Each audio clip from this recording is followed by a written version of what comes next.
महापालिकेतील प्रस्तावित दर करवाढीच्या 733 कोटी 89 लाखाच्या अंदाजपत्रकावर चर्चा करण्यासाठी स्थायी समितीची सभा बुधवारी सभापती गणेश भोसले यांच्या अध्यक्षतेखाली झाली।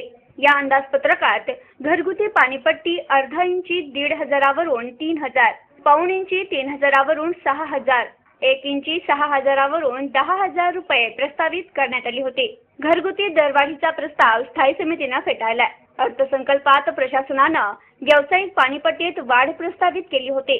अर्धा इंची 5,400 वरून 10,000, तर पाऊण इंची 10,800 वरून 20,000 आणि 1 इंची 22,000 वरून 40,000 रुपये प्रस्तावित करण्यात आली आहे। तसेच या अंदाजपत्रकात अपंग कुष्ठरोग्यांना 1,000 रुपये अनुदान देण्याची तरतूद करण्यात आली होती। त्यास स्थायी समितीने मंजुरी दिली आहे। महापालिकेच्या शहरात 12 शाळा असून त्यात 1,130 विद्यार्थी आहेत। त्यासाठी 47 शिक्षक कार्यरत आहेत।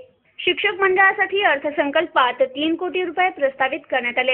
येत्या शैक्षणिक वर्षात महापालिकेच्या शाळांचा दर्जा वाढवावा तसेच पटसंख्या वाढवावी, तसं न झाल्यास संबंधितांवर जबाबदारी निश्चित करून कायदेशीर कारवाई करावी, अशी सूचना सभापती गणेश भोसले यांनी केली आहे। LSS news, Ahmednagar.